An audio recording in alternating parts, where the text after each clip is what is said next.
square, shoulder to shoulder, young and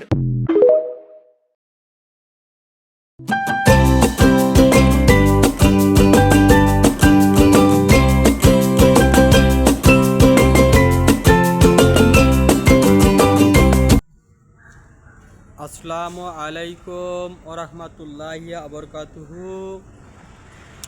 মালয়েশিয়ার Kuala Lumpur থেকে বলছিলাম আমি ইমরান। সবাইকে জানাচ্ছি ঈদুল আজহার শুভেচ্ছা, ঈদ মোবারক। প্রবাসের মাটিতে আমরা কিভাবে ঈদ উদযাপন করি সেই ঘটনাই আজকে আপনাদেরকে আমি ভিডিও করে দেখাবো। আমি সকালে সকালে আমাদের যেখানে কাজ করি ওখানে সবাই গোসল করে এখন রাস্তা দিয়ে যাচ্ছি, ঠিক আছে। আমাদের যে প্রজেক্টে কাজ করি তার সে একটু দূরেই নামাজের জায়গা। ওকে, ধন্যবাদ, সবাই দেখতে থাকুন। ঈদ মোবারক, ঈদ মোবারক। Start.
Kemudian kita akan bangun bangkit untuk rakaat yang kedua.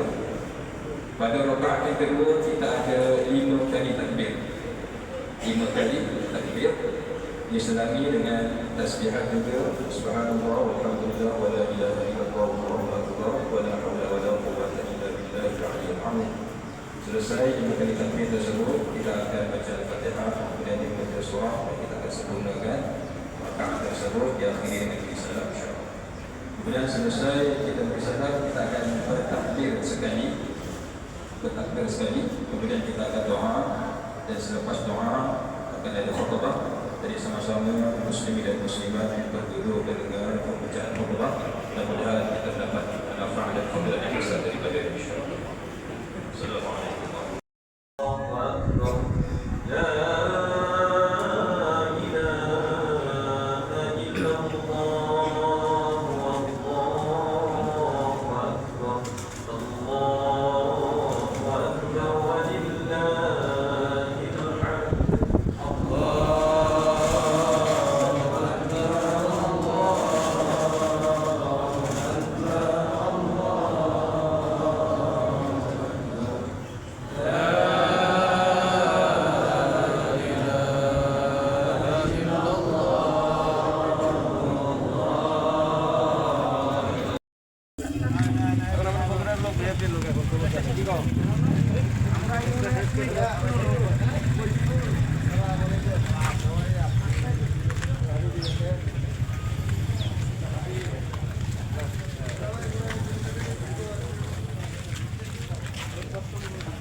আত্মীয় স্বজন রেখে এই প্রবাস জীবনে আপনার ঈদ উদযাপন করতেছেন, ঈদের নামাজ পড়লেন, এতে আপনার অনুভূতি কি, আর আপনার দেশবাসীর জন্য কি বলতে চান? অনুভূতি কি বলতে ভালো না, কারণ মন ভালো না। দেশে বাচ্চা কাচ্চা বউ ছেলেপিলি আত্মীয় স্বজন রয়েছে, তাদের সাথে ঈদ করতে পারলাম না।